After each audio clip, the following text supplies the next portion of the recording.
Hello and welcome to the Monroe Method Clancast. I am Jason Monroe and this is episode 21. And it's 2023, so Happy New Year. I've not done this since the 21st of November or something, and there's a good reason for that. I have not had the house to myself since the 23rd of November, I think, round about there. Because I had one son off from nursery sick. That soon turned into two sons, and then it alternated between the two of them. So the two of them were off more often than not. One went back for a couple of days and then was off again with another sickness. Same with the other one. The days that they did go back to school, there was like 6 people in their class because it wasn't just limited to us. Illness was rife over winter. Then it was the school holidays. My wife was off. And then this week, on the 9th, it was Monday the 9th. Monday the 9th of January, they went back. 2 went back to school, wife went back to work, and then Tuesday, there was a teacher strike, which I am all for, by the way. I hope you get everything that you want and more. But there was a teacher strike, so they were off again. But from Wednesday, they have been back. This is day 3. And I thought I would record this episode before I go pick up the little darlings for the weekend. Right, today I am going to be talking about sobriety and my reasons for choosing sobriety. Because it might help some people. I've been asked to speak at something at the end of the month, so I'm speaking at a thing called Sober Buzz on the last Saturday of the month.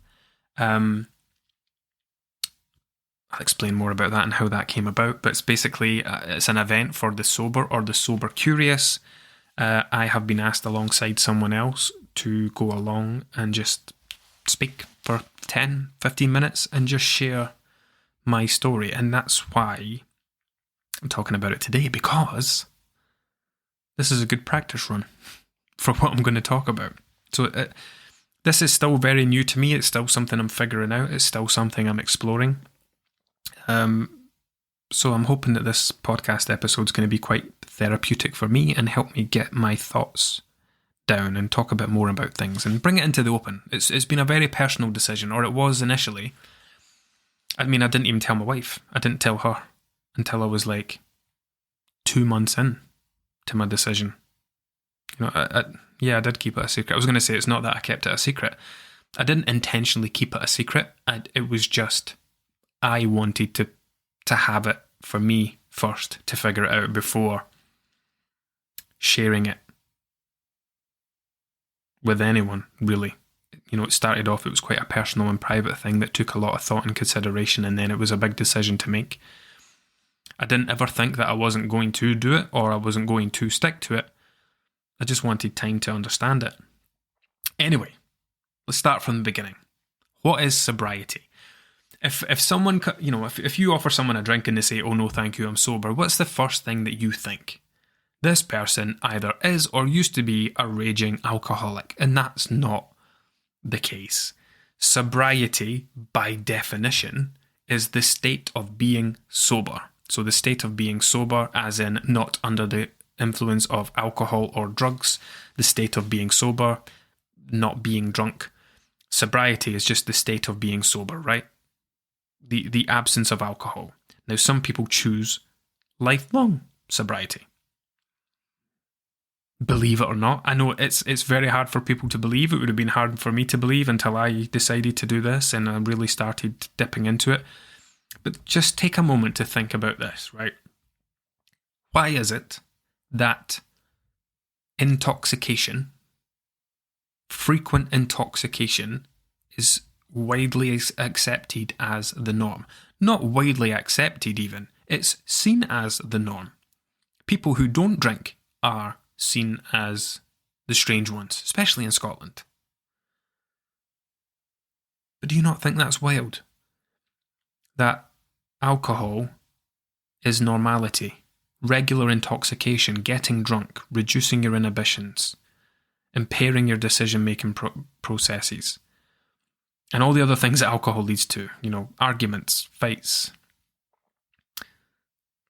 like I said, bad decisions, takeaways, overeating, hangovers, all that stuff, right? Everything associated with alcohol. That's normality. That's the bar. That's where the bar's set. Some people take it too far. Some people choose not to do it at all. But the people that choose not to do it at all, that it's not that not drinking is the norm and then there are people that choose to drink. It's that drinking is the norm and then there are people that choose not to drink. That's wild.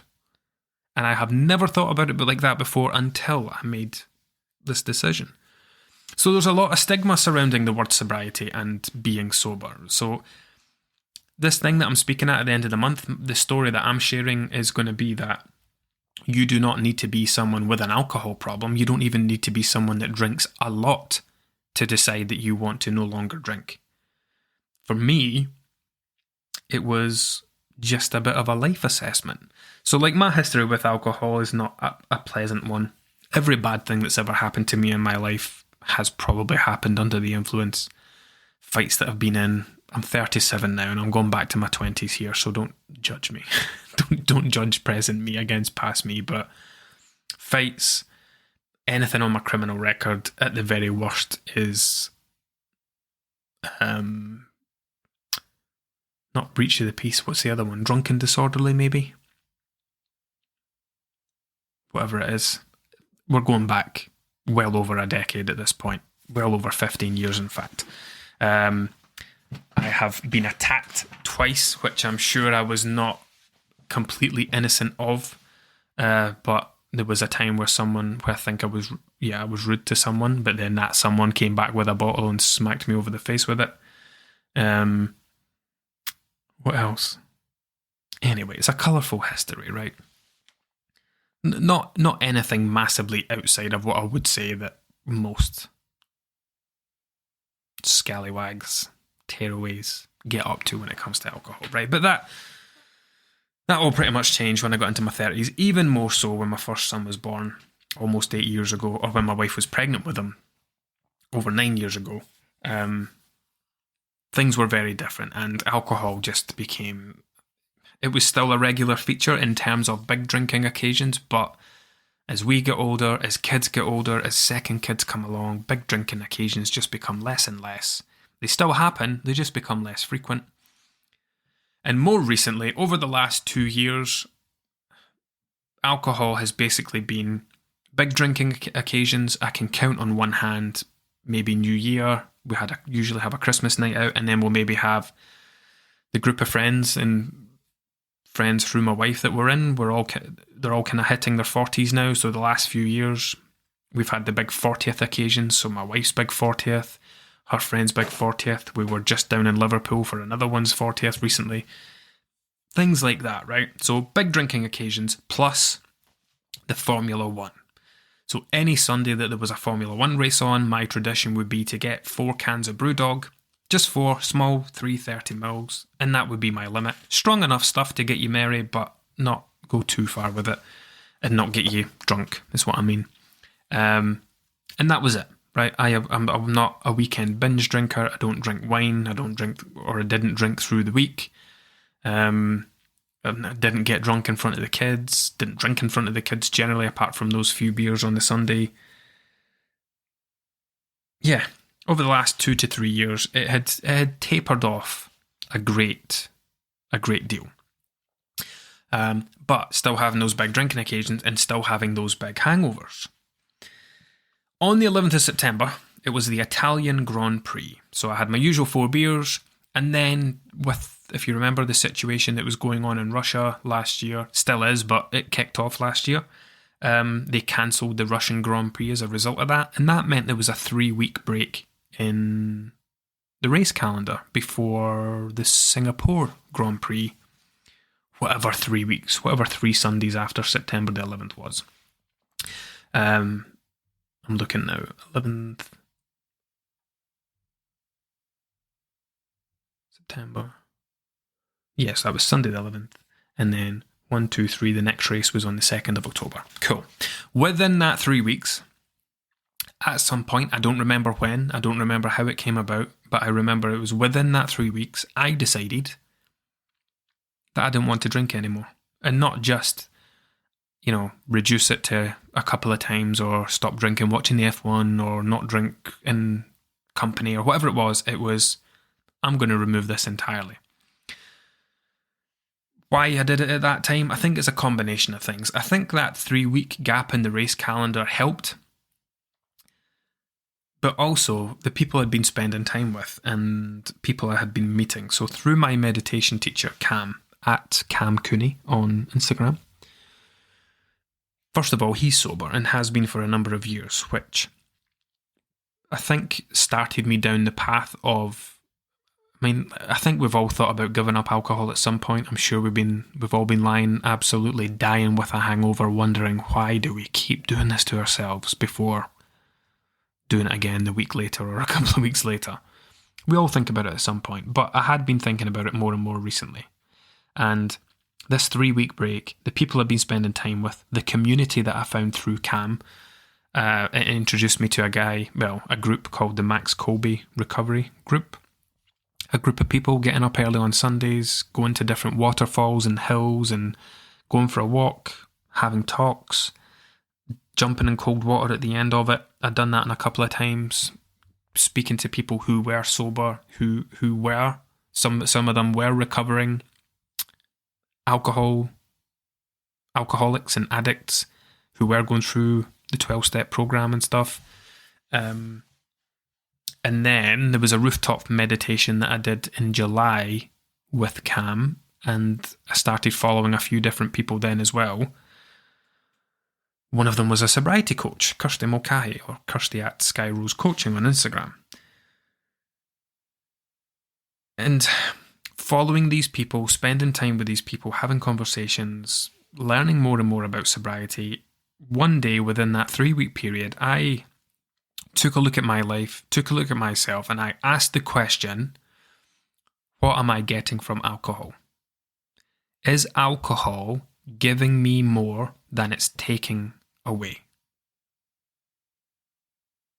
So, like I said, drinking is the norm. The consumption of alcohol is the normal baseline by which we measure people against. And it's just something that we're all brought up to believe. You count down the days until you hit 18 when you can do it legally. You count down the days until you can start going out and up the town and whatever. And anytime you do hear about anyone that doesn't drink or doesn't go out or whatever, you especially when I was younger, you just thought that they were weirdos. I'm actually cringing right now because I think about... So when I went to one of my first conferences when I was training as a nutritionist, I met a guy there. And I asked him if I wanted to drink. Met him, was like, I'm going to the bar, would you like a drink? Oh, I don't drink. And I remember this shock and surprise and, oh, you don't drink? Not at all. I made such a deal of it, and all I can think about is how much of a dick I must have seemed. I mean, he was probably used to it. I'm sure he got it all the time, but that doesn't make it that's not an excuse. Because now that I know more about it and I understand it more, I cringe when I think about it. But anyway, back to the point. I asked the question, is alcohol giving me more than it's taking away? So what does alcohol give you? A little bit of fun, a little bit of a buzz, 3 or 4 hours of merriness, a bit of a detachment from reality. It might ease some anxiety, it might make some stress go away, but it's only temporary relief, isn't it? What does it take away? It takes away sleep, because you don't sleep properly under the influence of alcohol. It takes away time, that's the biggest one for me. I cast my mind back over the years, how much time have hangovers stolen from me? How much, now I'm someone that if I drink to a certain level, my memory goes very sketchy, right? I know people that remember absolutely everything, no matter how drunk they get. I'm not one of those people. So I think, how many memories has alcohol stolen from me? Because you try to convince yourself that you're having a good time, you're making memories and all that stuff, but you're only making memories if you can remember them. You're only having a good time if you can remember it.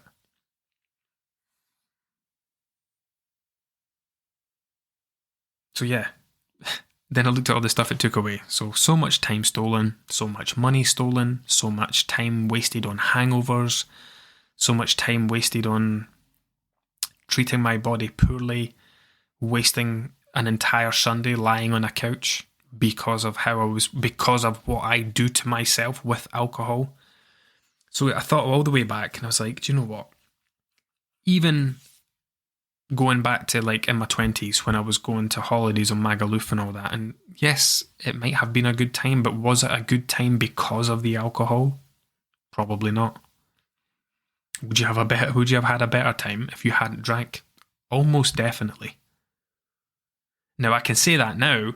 At the time, 20-year-old me would have probably hated every minute of it, seeing everybody around me drinking and me not being. But when you think back with hindsight, the wonderful thing that it is, at 37 years old, I can look back now and say with confidence that alcohol has taken away, stolen, in fact, far more than it's ever given me.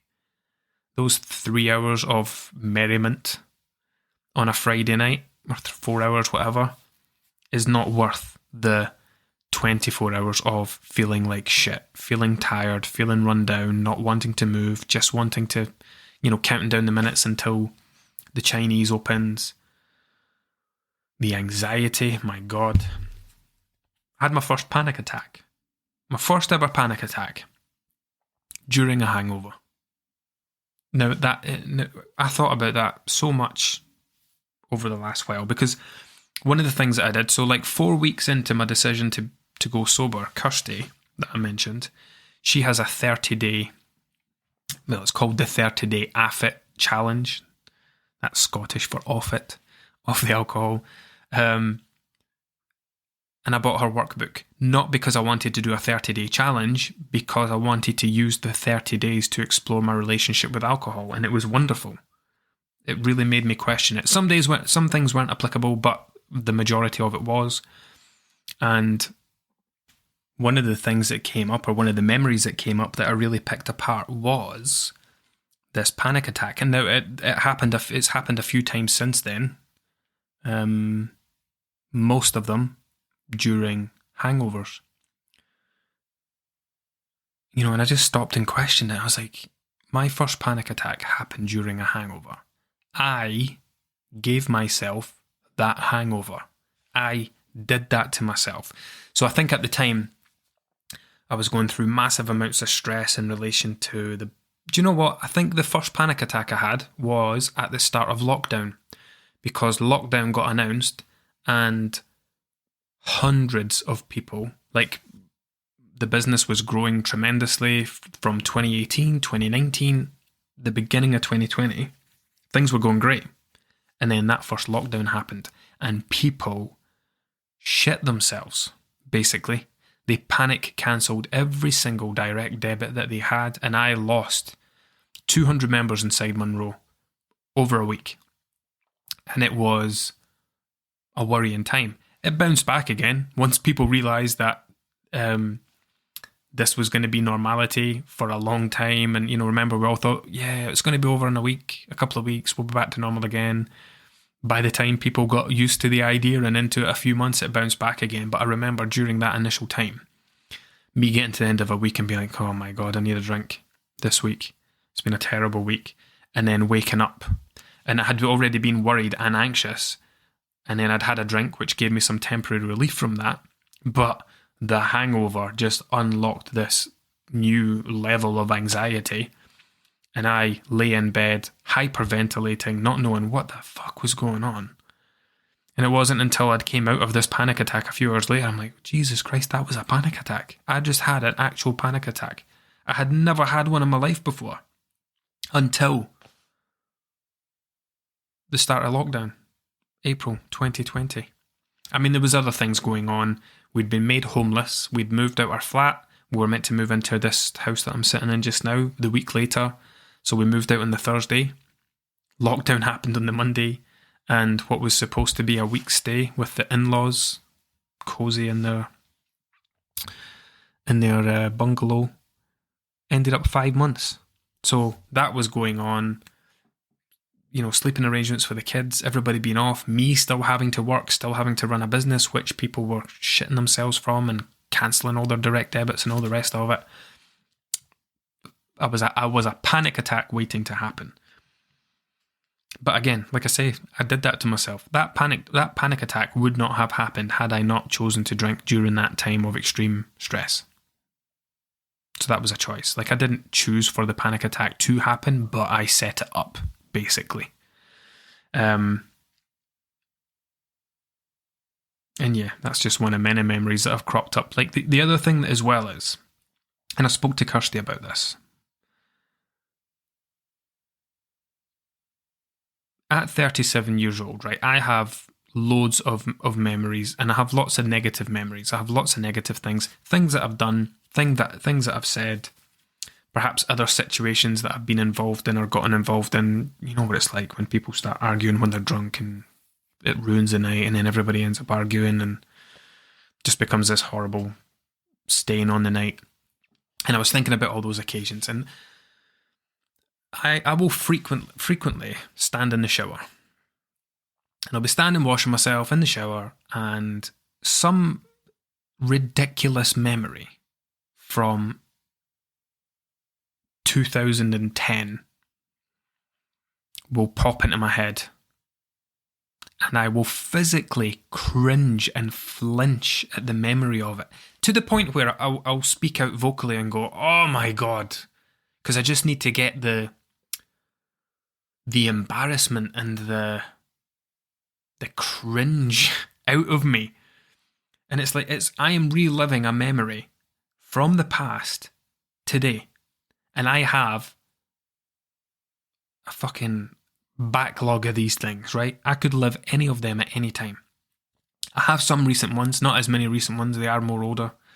As I say, I've not drank as much recently, but I still have some recent ones, and I still think about them, and I still, usually in the shower or when I'm driving around, just when my brain's kind of relaxed and not thinking about too much, one of them will just surface and I'll go, "Oh, can't believe I said that," or "I can't believe I've done that," or "God, that was awful, how cringy." Part of choosing sobriety is choosing to never have to do that ever again. So I can't change all the memories that I have. I can't change that some of them come to the surface, and I can't change that I physically, outwardly cringe at them and I'm vocal, and I only do it in private. Like, it's in the shower most of the time or in the car, like, just to help me get over that initial pain of, "Oh God, I can't believe that happened." Part of choosing sobriety is knowing that that's never ever going to happen ever again. Part of choosing sobriety is knowing that I will never have a hangover ever again. I will never have anxiety ever again. I will never waste a Saturday or a Sunday or a Monday rolling about in bed, rolling about on a couch. I will never make terrible decisions under the influence of alcohol. I will never say stupid things under the influence of alcohol. I will never have a terrible night's sleep because of alcohol. I will never be sick. All that kind of stuff, right? It's not that you're choosing not to drink. It's not that you're choosing not to partake in alcohol. It's that you're choosing what alcohol leads to. Or you're choosing not to experience what alcohol leads to.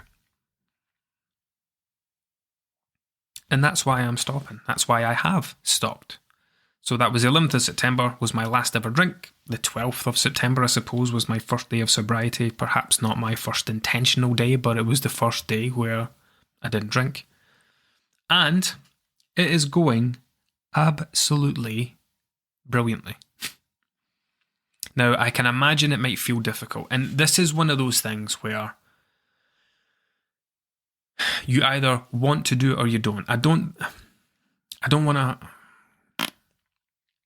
For me anyway, right, from my standpoint, if I at any point wanted to drink alcohol, then I would take that to mean that I don't really want to give up. If at any point, if I did have a drink, I would just see that as a complete failure, not something to get back on track with or anything like that. If this, for me, at any point, felt like something that I was going to be on track or off track with, then it would be a waste of time. It would lose its purpose and it would lose its value. And I associate it very much towards weight loss, right? So if someone's going on track with their weight all the time, right, they like the idea of losing weight, but they also enjoy doing the things that led to weight loss more. So yeah, they can do that for a bit, but then they come back to eating or drinking like this, and then they go back to weight loss for a bit, and they bounce around, right? the way that I feel about what I'm doing with sobriety is I at no point have ever thought about having a drink. I've drank loads, non-alcohol stuff.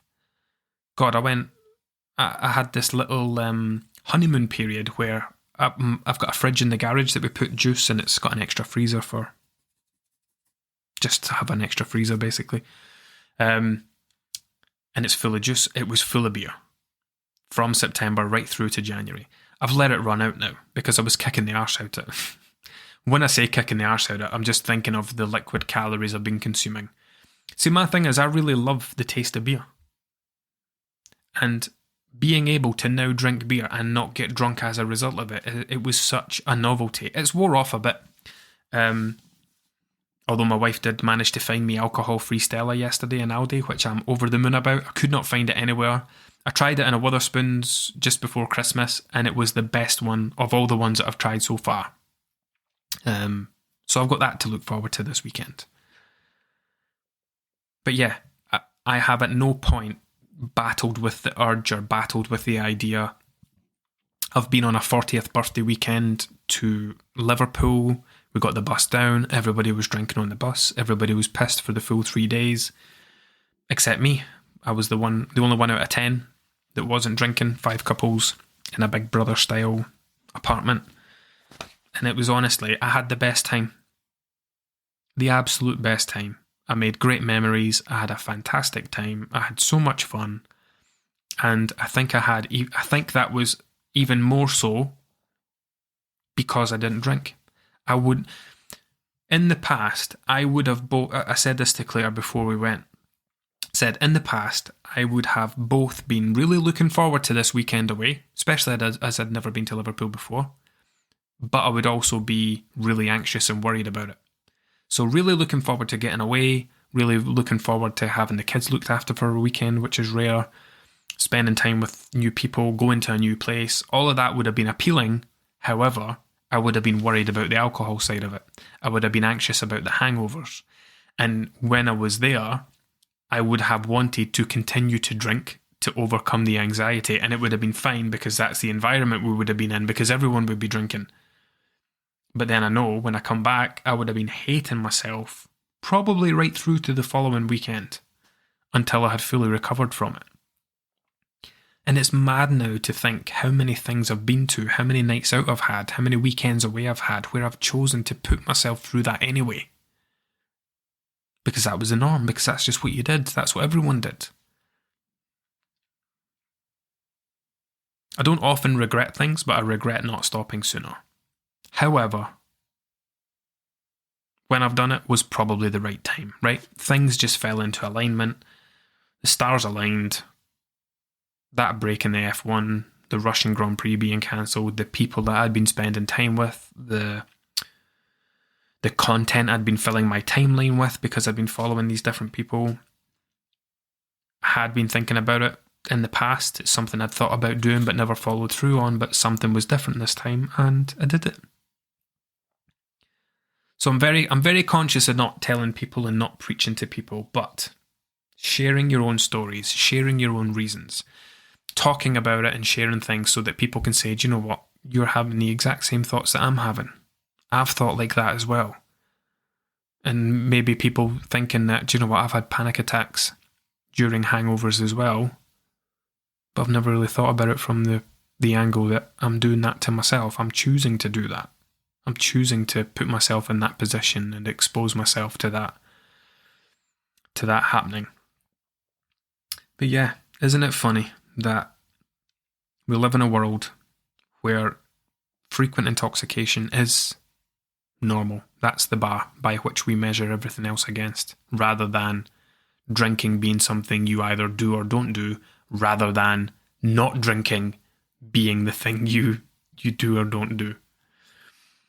So yeah, I'm speaking at this thing at the end of the month. You can Google it, Sober Buzz event. It comes up pretty much straight away on Google. And yeah, I look forward to sharing these thoughts there. One last thing. I have had, over the years, I've had CBT, I've had counselling, I took myself to therapy in 2020 actually when I was having those panic attacks. I've done meditation, I've done cold water therapy, I've read all the self-help books, I've done the journaling, I've done everything. And what I've come to realise is that if you have a poor relationship with alcohol, and many people have a poor relationship and don't realise it. I didn't realise it. Not until I'd done this kind of self-analysis and this kind of looking back and thinking, is it giving you as much as you think it is, or is it taking away more? But all that stuff you do, anything that you try to do to your well-being, meditation, reading, journaling, all that stuff, if you have a poor relationship with alcohol, that is going to blow it out the water every single time. No amount of meditation is going to get you out of a panic attack forced upon yourself by a hangover. No amount of calm, and this was me, like during that first panic attack, I had the Calm app on, listening to guided meditations and sleep stories and trying to calm myself down. Like, these things, meditation, reading, journaling, if you imagine those as having like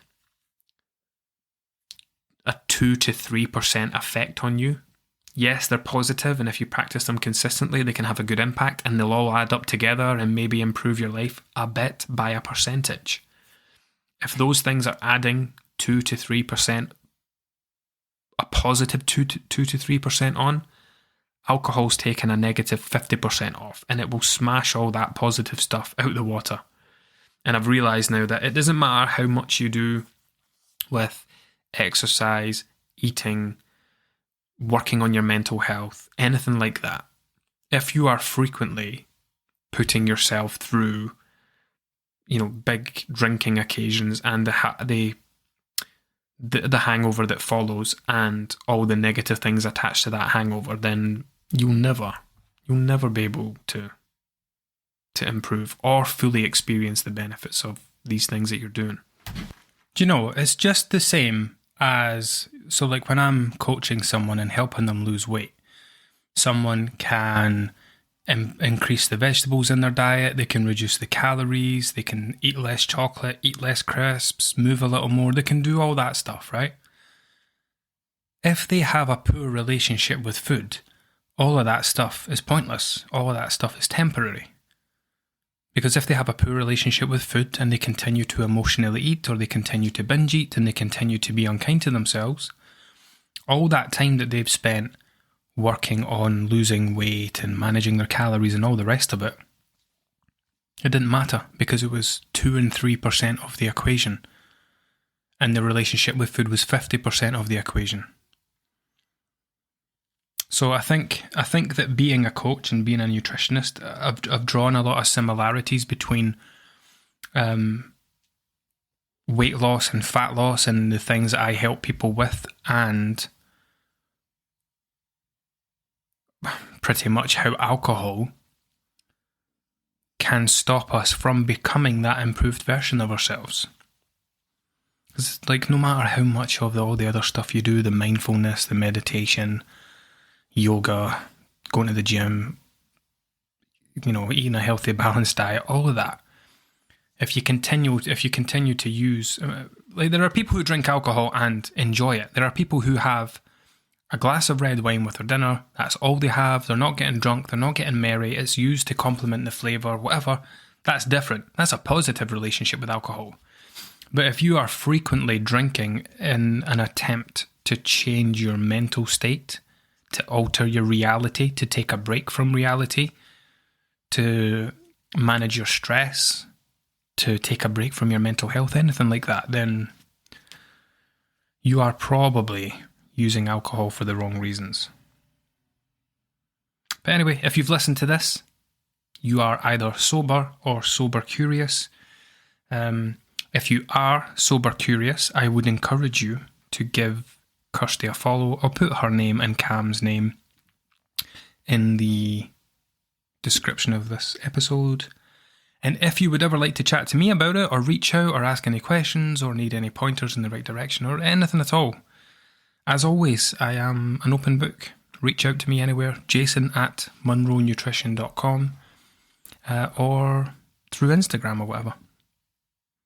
So there, a nice short episode to get us back into it.